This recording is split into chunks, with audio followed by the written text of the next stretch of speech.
Traders, stock market is all about probabilities and trading is all about risk management. இங்கே 100% work ஆகக்கூடிய ஒரு விஷயம் கிடையவே கிடையாது. இதை தெரிஞ்சுக்காமல் நீங்கள் ட்ரேட் பண்ணிங்க அப்படின்னா நீங்கள் லாஸஸ் பண்ணுறதுக்கு நிறைய வாய்ப்புகள் இருக்குது. அதனால் உங்களுடைய ஃபினான்ஷியல் அட்வைசரை கன்சல்ட் பண்ணிவிட்டு அதுக்கப்புறமா ட்ரேட் பண்ணுங்கள். இந்த வீடியோவில் நான் சொல்கிற எல்லாமே எஜுகேஷன் பர்பஸ்க்காக தான். வணக்கம் ட்ரேடர்ஸ். இந்த வீடியோவில் பார்த்தீங்க அப்படின்னா இப்போ சமீபத்தில் ஈரான், அமெரிக்கா அண்ட் இஸ்ரேல் இந்த 3 நாடுகளுமே, அதாவது ஈரானே இஸ்ரேல் சண்டை போடுறாங்க. இஸ்ரேலுக்கு உதவியாக அமெரிக்கா பயங்கரமாக அவங்களுக்கு சப்போர்ட் பண்ணிக்கிட்டு இருக்கிறாங்க. இந்த வாரால் ஸ்டாக் மார்க்கெட் பயங்கரமாக பாதிக்கப்பட்டு பயங்கரமாக கிராஷ் ஆகிட்டு இருக்கு.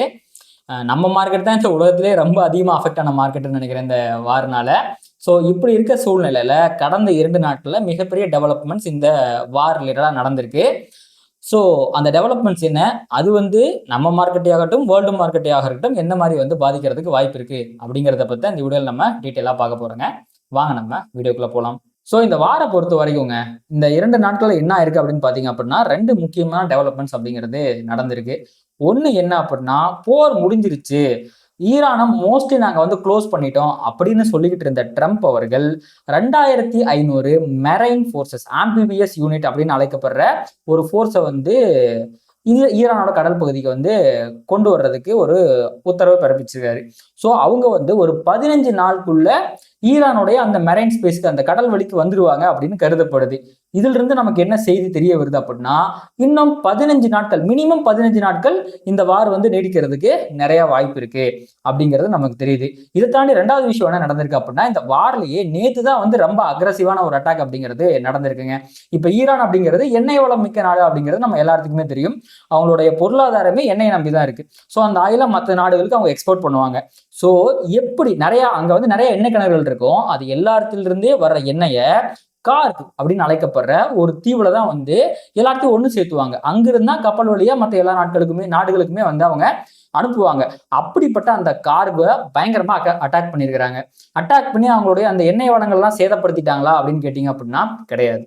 ஸோ அங்க இருந்து தான் எண்ணெய் வளங்கள் எல்லாமே மற்ற நாடுகளுக்கு எக்ஸ்போர்ட் ஆகுது. அப்படிங்கும் போது அந்த தீவை பாதுகாக்கிறதுக்கு ஏகப்பட்ட டிஃபென்ஸ் ஃபோர்ஸஸ் பாத்தீங்கன்னா அங்க இருந்திருக்கு. டிஃபென்ஸ் யூனிட்ஸ் எல்லாமே அங்க இருந்திருக்கு. அதை ஒட்டுமொத்தமா அமெரிக்கா அழிச்சு காலி பண்ணியிருக்கிறாங்க. ஸோ அவங்களுடைய பொருளாதாரத்தை எப்படியாவது நம்ம முடக்கிட்டோம் அப்படின்னா அவங்களால அக்ரெசிவா அட்டாக் பண்ண முடியாது. அதனால நம்ம எப்படியாவது அவங்கள ஒழிச்சு கட்டிடலாம் அப்படிங்கிறது தான் அமெரிக்காவுடைய பிளானா இருக்கு. ஆனாலும் அமெரிக்கா இந்த இடத்துல ரொம்ப கிளவரா ஒரு பிளானை போடுறாங்க. அது என்ன அப்படின்னா, கமேனியோட அரசாங்கம் தான் பாத்தீங்கன்னா இப்ப ஈரானை ஆட்சி பண்ணிக்கிட்டு இருக்கு. முதல்ல அப்பா இருந்தாரு, அவரை அமெரிக்கா கொண்டுட்டாங்க. அதுக்கப்புறம் இப்ப மகன் ஆட்சி பொறுப்புக்கு வந்திருக்கிறாரு. இந்த அரசாங்கத்தை நம்ம தூக்கி எறிஞ்சிடணும். அதுக்கு பதிலா அமெரிக்காவுக்கு சப்போர்ட் பண்ணக்கூடிய, எப்படி வெனிசுலால பண்ணி அங்க இருக்கிற ஆயில் மார்க்கெட்டை ஒட்டுமொத்தமா அமெரிக்கா தங்களோட கண்ட்ரோலுக்கு கொண்டு வந்துச்சோ அதே மாதிரி ஒரு விஷயத்த ஈரான்லயே பண்ணணும் அப்படின்னு அமெரிக்கா நினைக்கிறாங்க. அதற்கு பெரும் தடையா இருக்கிறது கமேனியோட அரசாங்கம் தான். ஸோ அதனால அந்த அரசாங்கத்தை எப்படியாவது நம்ம தூக்கி எறிஞ்சிடணும். அப்படி தூக்கி எறிஞ்சிட்டு நம்ம அங்க போனதுக்கு அப்புறமா அந்த நாடு நம்மளுக்கு ஏதாவது பயன் கிடைக்கணும். நம்ம ஒரு நாட்டை அழிச்சிட்டோம்னா அதனால நமக்கு என்ன பயன்? இந்த போரே இஸ்ரேலுக்கும் ஈரானுக்கு தான் நடந்துகிட்டு இருக்கு.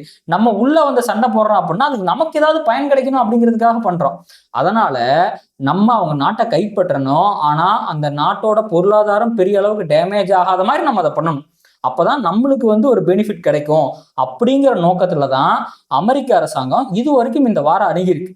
இவ்வளவு நாள் அவங்க பெருசா அட்டாக் பண்ணாங்கல்ல, எதெல்லாம் அட்டாக் பண்ணியிருக்கிறாங்க? கமேனியை முதல்ல கொண்டுட்டாங்க. அவர் ஒரு ஸ்கூலுக்கு ஒரு இடத்துக்கு, முக்கியமான இடத்துக்கு பேச போயிருக்கிறாங்க. ஸோ ஸ்கூல் மேல அட்டாக் பண்ணாங்க. அதுக்கப்புறம் அவர் இறந்ததுக்கு அப்புறமாவும் ஸ்கூல்லையும் ஹாஸ்பிட்டல்ஸ் தான் அட்டாக் பண்றாங்க. அவங்களுடைய பொருளாதாரத்தை சீரழிக்கிற மாதிரி எண்ணெய் கிணறுகள் மேல பாம்பு போடலாம்ல, போடல. ஈரான் தான் மற்ற அரம்கோலாம் பாத்தீங்கன்னா ஈரான் தான் அட்டாக் பண்ணிக்கிட்டு இருந்துச்சு. ஒழிய ஈரானுடைய ஆயில் ரிசோர்சஸை அழிக்கிற அளவுக்கு அமெரிக்கா இன்னும் அக்ரெசிவா போகல. இப்பதான் ட்ரம்ப் அவர்கள் த்ரெட்டனே பண்ணியிருக்காரு. நாங்க அடுத்த அட்டாக் ஆயில் மேல பண்ணுவோம் அப்படின்ட்டு. அது த்ரெட்டன் தானே ஒழிய பண்ணுவாரான்னு நம்மளுக்கு தெரியாது. ஏன்னா அப்படி ஏதாவது பண்ணி ஆயில் ரிசோர்சஸ் டேமேஜ் ஆயிடுச்சுன்னா முன்னாடியே பேசின மாதிரி அமெரிக்காவுக்கு பெரிய பயன் கிடைக்காது இந்த வார் முடிச்சதுக்கு அப்புறமா. ஏன்னா வார்ல பயங்கரமா இப்ப செலவு பண்ணியிருக்கிறாங்க அமெரிக்கா. இஸ்ரேலை காட்டிலும் அமெரிக்கா பயங்கரமா செலவு பண்ணியிருக்கிறாங்க. அப்போ அதுல இருந்து ரிட்டர்ன் ஆன் இன்வெஸ்ட்மெண்ட் வரணும்ல. அவங்க இதை இன்வெஸ்ட்மெண்டா கருதுறாங்க. அப்ப அதுல இருந்து ரிட்டர்ன் ஃபியூச்சர்ல வரணும் அப்படின்னா ஈரான் அமெரிக்காவுக்கு கைக்கு வரணும் அப்படின்னா கமேனி அரசாங்கம் பாத்தீங்க அப்படின்னா போகணும். அது மட்டும் இல்லாம ஈரானோட எண்ணெய் வளங்களும் பாதுகாக்கப்படணும். இதுதான் டோட்டலா அமெரிக்காவோட அஜெண்டாவா போய்கிட்டு இருக்கு. சரி, ஓகே. இப்போ நம்ம ஸ்டாக் மார்க்கெட் பெர்ஸ்பெக்டிவ்க்கு வருவோம். ஸோ இந்த வார் போய்கிட்டே இருந்துச்சு. ட்ரம்ப் அவர்கள் போன வாரத்தில் ஐ திங்க் தேர்ஸ்டே அன்னைக்கோ வெனஸ்டே அன்னைக்கோ சொல்லியிருந்தாரு, வார் முடிஞ்சிருச்சு, நாங்கள் ஈரானுடைய 90% ஆஃப் த டிஃபென்ஸ் எல்லாம் காலி பண்ணிட்டோம், ஆர்மியை காலி பண்ணிட்டோம், இதுக்கப்புறம் அவங்கள்ட்ட ஒண்ணுமே இல்லை, நாங்கள் ஜெயிச்சிட்டோம் அப்படிங்கிற மாதிரி அவர் டிக்ளேர் பண்ணியிருந்தாரு. அப்படி இருந்தாலும் உண்மையான விஷயம் என்ன அப்படின்னா, ஈரானுக்கும் அமெரிக்காவுக்கும் ஈரானுக்கும் இஸ்ரேலுக்கும் போயிட்டு இருக்கிற வார் இன்னும் டெவலப்மெண்ட் ஆகி போயிட்டே தான் இருக்கு.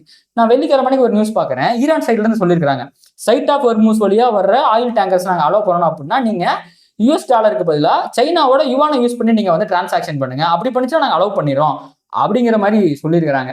ஸோ இந்த வாரால ஏன் ஸ்டாக் மார்க்கெட் கிராஷ் ஆகுது அப்படின்னு பார்த்தீங்க அப்படின்னா, க்ரூட் ஆயிலோட ப்ரைஸஸ்லாம் எலிவேட் ஆகுது, கேஸோட ப்ரைஸஸ் எல்லாமே பயங்கரமா ஏறுது, டிமாண்டுங்கிறது அதிகமாகுது. இவங்க பண்ண இதுல அந்த சைட் ஆஃப் ஹொர்முஸ் வழியா ஆயில் டேங்கர்ஸ்லாம் வர முடியல, இதுதான் மெயின் பிரச்சனை. இப்போ நான் முன்னாடியும் ஒன்று பேசணும் பார்த்தீங்களா, ஆம்பிபிஎஸ் யூனிட் வந்துகிட்டு இருக்கு அப்படின்ட்டு, இதுவே 2 விஷயத்துக்காக வருது அப்படிங்கிற மாதிரி ஒரு யூகம் இருக்கு. முதல் விஷயம் என்னன்னா, அந்த கார்க்குன்னு நம்ம ஒரு தீவு சொன்னோம் பார்த்தீங்களா, டிஃபென்ஸ் அடிச்சு ஒடிச்சிட்டாங்க அப்படின்ட்டு, அப்போ அந்த இடத்துல செக்யூரிட்டியே இல்லாம பார்த்தீங்கன்னா அந்த தீவு இருக்கு. இப்போ அந்த அமெரிக்க படைகள் போச்சுன்னா அந்த தீவை கைப்பற்றிட முடியும். இப்போ அந்த இடத்துல இருந்தா ஈரானுடைய 90 to 95% ஆஃப் ஆயில் எக்ஸ்போர்ட் நடக்குது அப்படின்னா, அந்த இடத்தையே கைப்பற்றிட்டோம்னா கிட்டத்தட்ட ஈரானையே கைப்பற்றினதுக்கு ஒரு சமம் தான் அப்படிங்கிற போக்குலையும் இது இருக்கலாம்.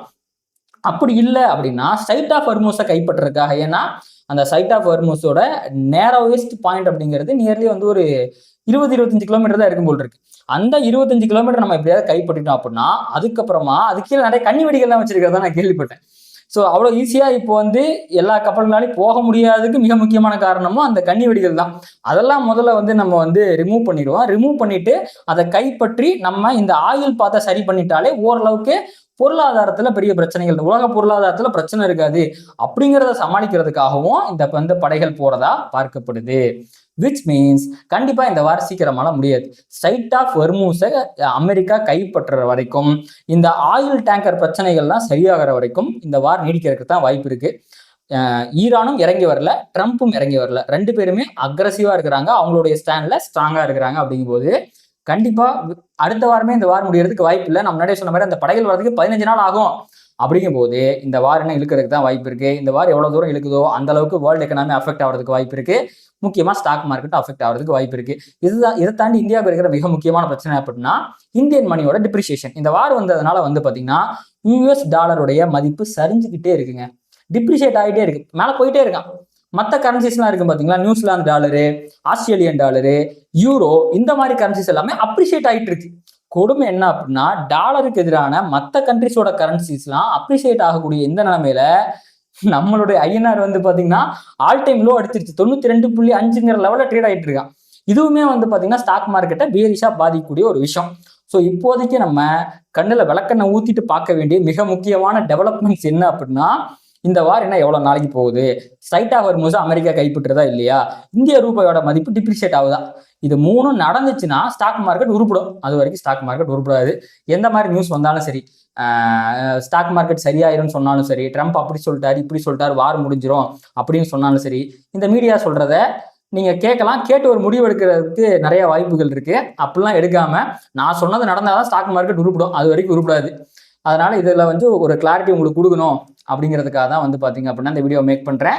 இதை தாண்டி வேற ஏதாவது எதிர்பாராத மாதிரி நான் நினைக்காத தாண்டி வேற ஏதாவது டெவலப்மெண்ட்ஸ் நடந்து அது ஸ்டாக் மார்க்கெட்டுக்கு பாசிட்டிவா ஏதாவது போகுது அப்படிங்கும்போது நான் அடுத்த வீடியோவில் இந்த மாதிரி இந்த வார் அண்ட் ஸ்டாக் மார்க்கெட் பெர்ஸ்பெக்டிவ்ல பேசக்கூடிய இன்னொரு வீடியோட உங்களை நான் சந்திக்கிறேன். அண்ட் இதோட இந்த வீடியோ முடிச்சுக்கலாம். கண்டிப்பாக இந்த வீடியோ உங்களுக்கு யூஸ்ஃபுல்லாக இருக்குன்னு நினைக்கிறேன். நம்ம அடுத்த வீடியோவில் சந்திக்கலாம். நன்றி, வணக்கம்.